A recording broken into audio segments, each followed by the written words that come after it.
खातिर प्यार खिलौना हो गइल। आजकल के लइका लइकी खातिर प्यार खिलौना हो गइल। Mix by AG recording studio.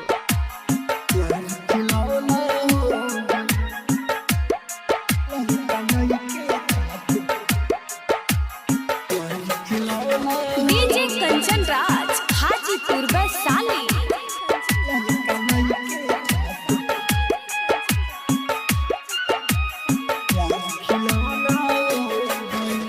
प्यार में मीरा बिस्ती गईली बन के सामने दीवानी हो।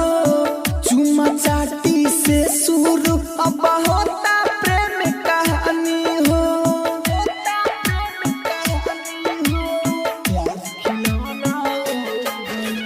प्यार में मीरा बिस्ती गईली बन के सामने दीवानी हो। चुमा चाटी से शुरू अब होता प्रेम कहानी हो। जी मरे के वादा अब तो बात बनाना हो गइल।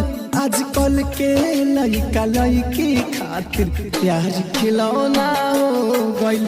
आजकल के लइका लइकी खातिर प्यार खिलौना हो गइल। आप सुन रहे हैं एजी एंटरटेनमेंट की धमाकेदार प्रस्तुति।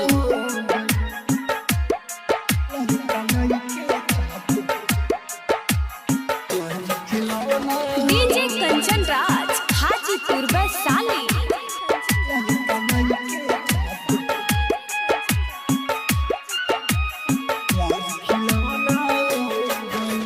प्यार में लहला पागल भइली मजनू भइले दीवाना हो। अब के लइका लइकी सन के शरम न बाचरवाना हो।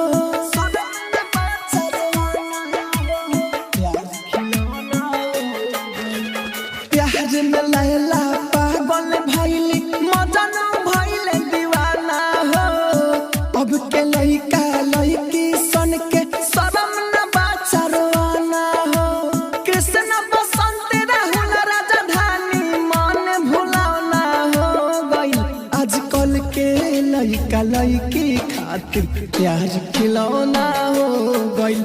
आजकल के लइका लइकी खातिर प्यार खिलौना हो